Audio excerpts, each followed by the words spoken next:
Hello, friends, and welcome back to the Miami Book Hub. I am your host, J. Adrian Betancourt, urban planner by day, author and explorer of all things by night. And in fact, I have some breaking news. My book has been printed and published. So you've heard me reference it several times on this program. To actually have it in my hands is an enormous milestone, and I'm just so giddy about it. It will be available for pre-sale soon on Amazon, so keep an eye out for that. In the meantime, you can learn all about it and about me at my website, www.threetreasurespress.com. But we're not here to talk about me. We're here to talk about my guest and her amazing book. Her name is Lisa F., as in Frank Rosenberg.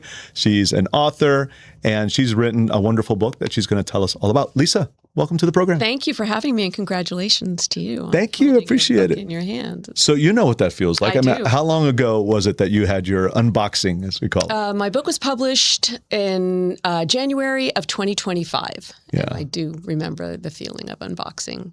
It's like the day you give birth to a child, right? Absolutely, it is. It's a wonderful feeling. It was fantastic. Yeah. So it's been out a few years now. Well, we haven't even mentioned a title.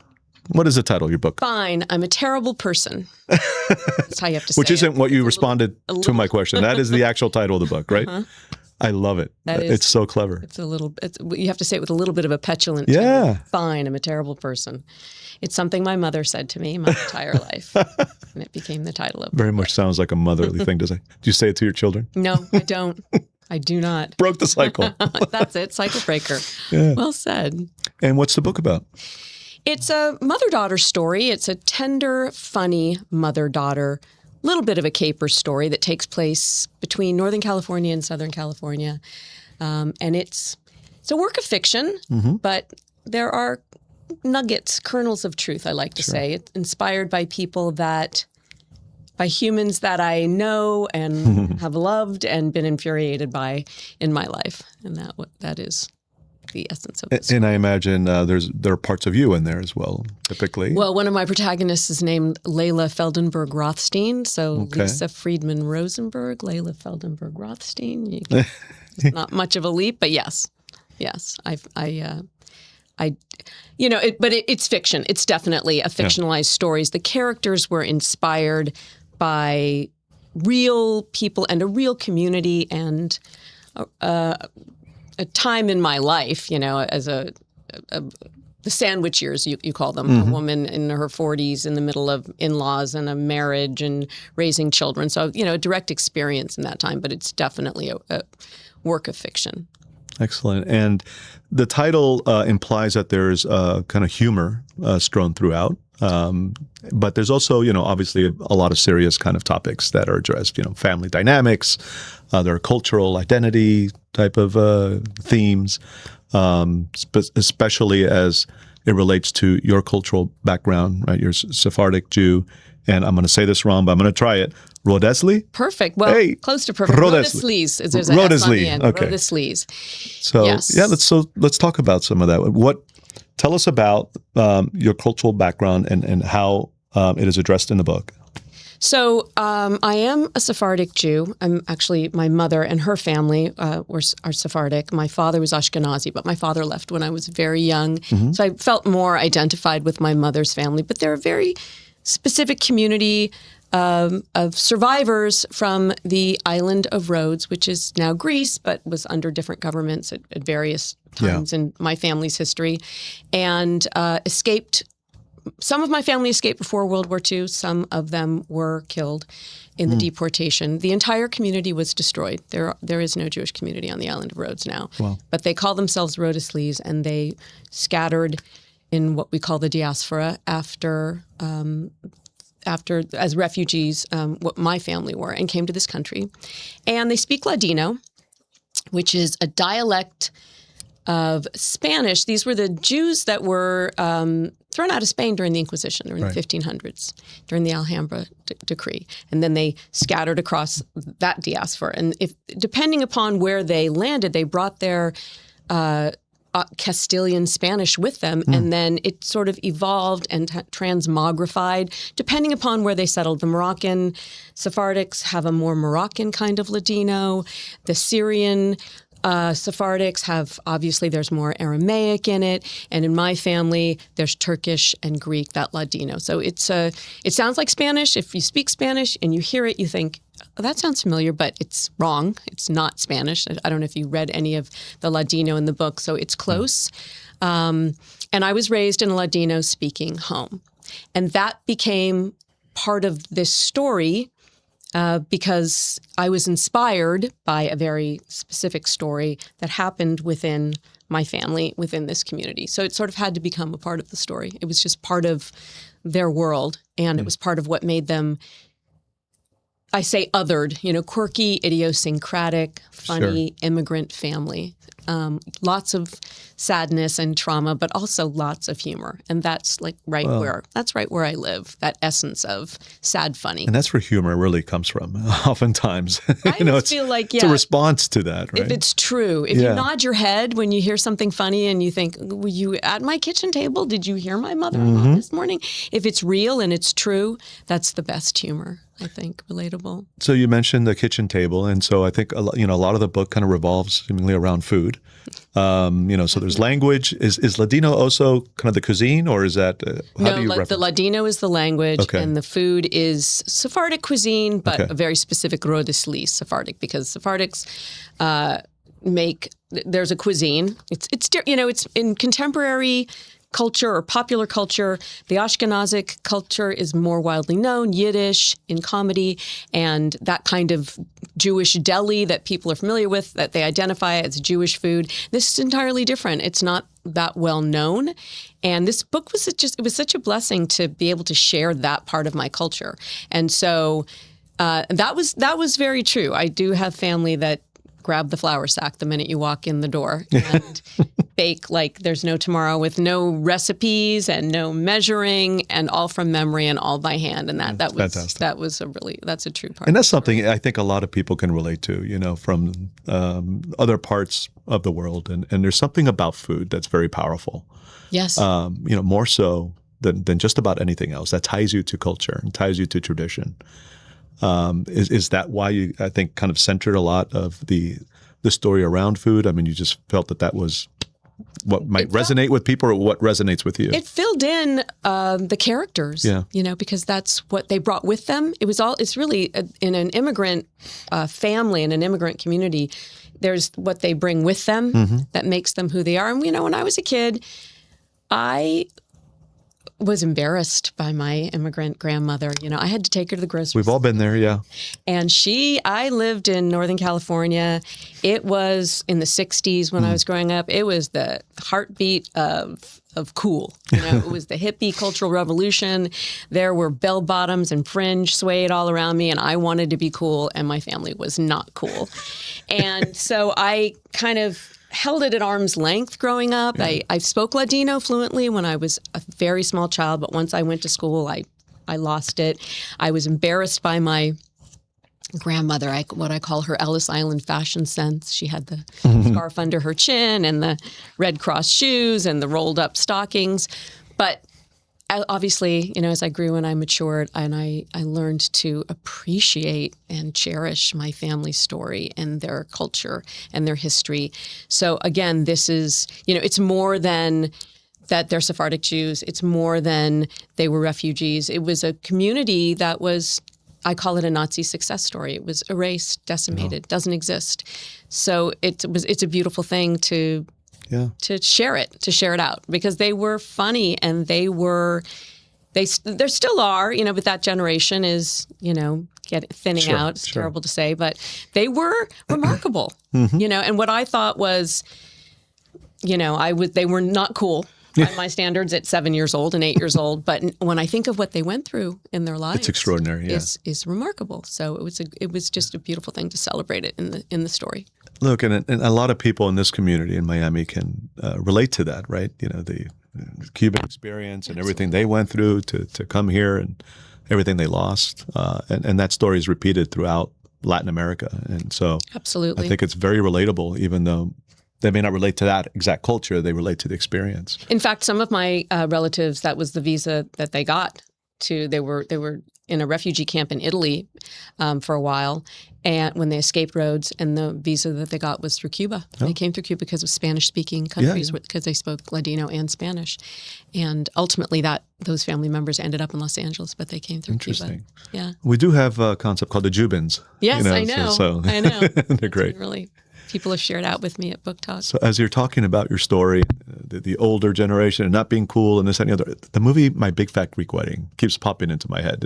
Have you seen it? And does it? Absolutely. Can you in fact, relate? When I was querying, I don't know if you remember, querying my book for representation and publication, that was one of my comps. Yeah.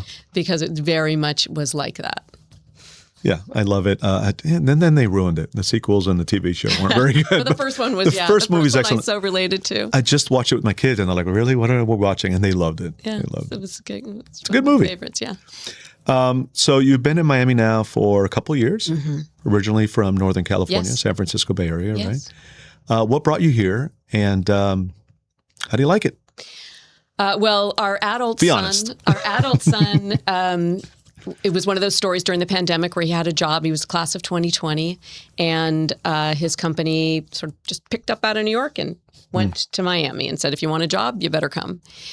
And he went, and we were a close family, so we came to visit him, and he said, I have an announcement to make. I'm never leaving. He loves Miami. That's great.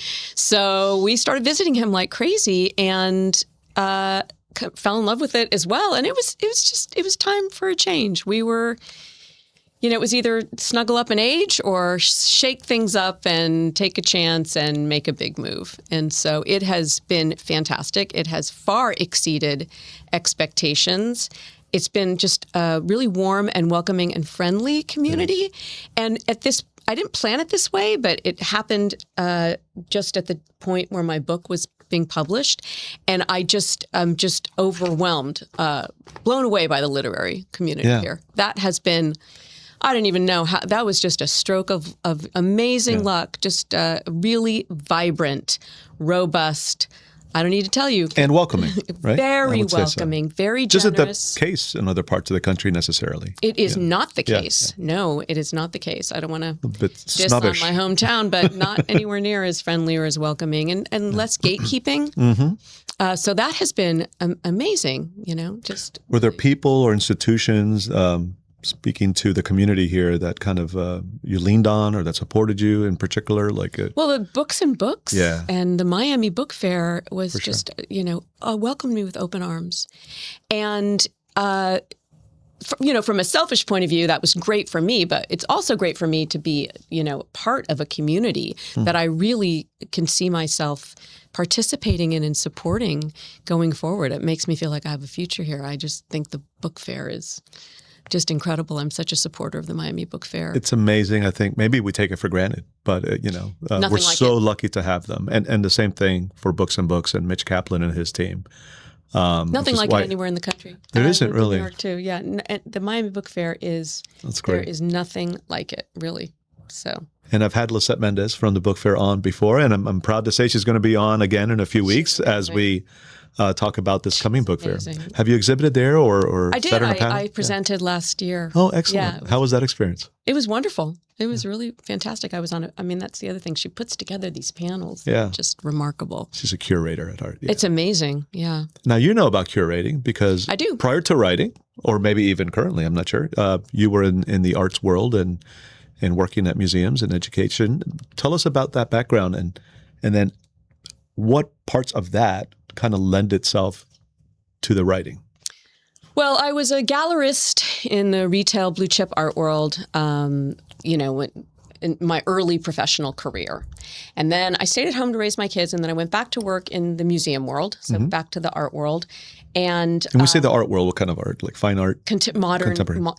San Francisco Museum of Modern Art, the Contemporary Jewish Museum. Those were the museums. Those were my last positions before COVID shut the world down. So I have no problem writing, and I was an art historian. I wasn't in sales, but I did curatorial work when I was a gallerist. But I had no problem writing, producing content, but nonfiction. I worked on artist talks. I did research for exhibition catalogs, wall labels, essays. I taught. I did public tours at SF MoMA and Contemporary Jewish Museum. So I had no problem writing. I'll sit down and do the work. But I was never someday I'll be a writer or I have a story in me person. But one day a story came across my desktop. No, it was on a phone call. It wasn't that was just so funny, but horrible, but hysterical, but awful, that I was just stuck on it. And I was not the writer. My son was the writer. And he was a creative writing major at NYU, and he was a playwright. I say was because he's fine. I know that sounds like he's not, but he's not writing anymore. Not writing. But he was really successful at a really young age. And he was getting plays put up when he was in high school. He had stuff off Broadway when he was in college. And he was funny. And I wanted him to write this story. I was like, this is just the worst story. This character is so juicy. You got to write it. I thought, it's easy for you and it's perfect for you. It's family content and it's funny and you're so good. And I thought, he made it look easy. And I was bugging him to write this. I was like, you got to write this. You just got to write it. It's so funny. I never conceived of it as something for me. But he wasn't interested. He had a life of his own. These kids my today. older son. And he just was like, I just couldn't get get him to dig his heels in. So one day when I was nudging him, he said, why don't you write it, Mom? There you go. So I just said, okay, that's easy. Thinking, you just sit down for a weekend and write a book. That's what Hemingway did. I had no idea. I thought I could. I was one of those people where, you think, oh, I could do that.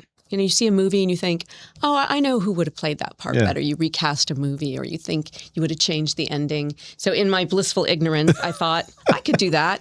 And then Head first. I sat down and it was a pandemic. So I had plenty of time on my hands, no excuses. And I thought, it'll just pour out of me, just over a weekend. And I stared at that screen and I didn't know how. Well, the hardest part is starting, right? Was that where you got bogged down? Or? I just didn't know where to begin. Yeah. But I was stuck on it. I was stuck on this character. I was stuck on this story. I just thought it was too good. And I was driven. So I went back and got my MFA in creative writing. And at 60 years old. And it was a fantastic experience. Speaking of generous communities, it gave me everything I needed. It gave me accountability for content, sitting down and putting words on the page. I learned craft. I had a community of, colleagues in my cohort to get feedback, which is, no joke when you're 60 to sit in a critique circle. Oh, I still refuse to do it. I have a thin skin, and everyone at the South Florida Writers Association keeps egging me on to do it. I'm like, I can't take the rejection. I was one of those people that would get up and stomp out and slam the door. Yeah. But I did it, and it was what I needed, and it was fantastic. And that is where I developed the manuscript, was in the MFA program. And so it went from... This was back in San Francisco, right? At Dominican University. Okay. And it was great because the pandemic wasn't great, of course, but they did a low residency MFA where we could get to work during the pandemic, remotely. So that is where I developed it. And so it went from my idea, to my son saying, nah, punting it to me. And I did it. I wrote the book. You did. It's sitting right there. And how long did it take you, roughly? I would say all of it, as we said earlier, life gets in the way, probably 3 years to complete. We're about there. So not a weekend. I did not do the Hemingway, several weekends, the Muse in a weekend, but it took about 3 years to have a final manuscript. And then I found a publisher about 6 months after I graduated, which I didn't know how amazing that was, because back to the ignorance. It's not easy. That's very... Yeah, that was really... Very lucky. Who was the publisher? Sibylline Press, an independent press in Northern California. And they specialize in the work of, they say brilliant, I don't know, women over 50. And I was doing a reading, which just goes to show up and go to events, go to everything. Yeah. Because I was doing a reading at a local bookstore. And because I was going to do a reading, I just clicked follow on Instagram to follow this new bookstore that I wasn't really familiar with. And then I was following them on Instagram, and I saw a post about Sibylline Press, and their authors were coming to have an event, and it described the press. And I thought, oh my God, perfect. that's me. I'm a woman over 50. And I submitted. So it was, I was in the process of querying for representation, but they had one little open window for submissions for non-agented submissions. And I submitted, and that's nice. So you didn't even have to go through the whole literary agent It was route. amazing. Wow, you lucked out. Look at you. But I was trying for that, and I thought that was the way to go. But there were people that said you should try, look, university presses, small independent presses, and sometimes they're open for these non-agented windows. And that was just, really Really, fast. it was meant to be. Yeah. Well, if there are any traditional publishers there focused on men under 50, give me a call. Well, under 50 for a few more months. Congratulations. Thank you. So this is your first book, but you did go through the creative writing process. What is your writing style? And are there any particular authors that have influenced you? I'm definitely I don't know if you're familiar with this, the pantser versus a plotzer. So people who plot and organize and plan everything, and then there's people by the seat of their pants. I'm definitely a pantser. I've tried to outline. I've tried to be completely organized, and that's just not my way. I'm definitely somebody who sits down and just lets creates. it flow. It's like throwing mud on the floor. Some people say on the wall, but on the floor. But I had that experience where I'd heard authors talk about this at talks where your characters decide what they're going to do. And that definitely happened to me. I realized the characters, that I definitely created. But once they were realized and I put them into their world, they decided what they were going to do. They took off. I feel you. And that is where the fiction came in. And they would literally wake me up in the middle of the night and say, get up, get to the keyboard because we're doing this. And you have to get to it because you don't want to forget it. It's like you're channeling something or someone. Did you have that experience? Absolutely. I was just blown away by that. So my sleep still hasn't recovered. Yeah, I was an insomniac. Now anyway. I'm, panicking about the book launch and everything else. But oh yeah, that's a whole nother. But the characters speak to you and through you. Absolutely. Yes, absolutely. They take on a life and to of their each own. other. Yeah. And that's when it became fun and exciting. It is. Let that I would agree with you. Yeah. I enjoy the character building and then just the dialogue between them. That's the best part for me. Yeah, and the world building. Yeah, absolutely. That was fun. What didn't you enjoy? What didn't I enjoy? Well, I thought all I want is this to just be. I want it to exist. Once I hold it in my hand, there it is on the table. No, that's when the work really begins. All I care about. That's all I want. And then it arrived, and I thought, oh, well, it's time to roll up your sleeves because that's just not good enough to let it sit on the table. You've got to get behind it. And that is... Even with a publisher behind you, they expect a lot of the author. Absolutely. And that is the industry standard. So I don't feel so bad about that it was, a lot on my shoulders. But it's a very different skill set. Mm-hmm. I don't even know if I have that skill set. But the person who can sit alone in a room and create is perfectly... I'm an introverted. So that's fine with me. That's a beautiful thing to spend a day alone in a room. But the other side of it, of what it takes to share your work is very different. And that was a big undertaking.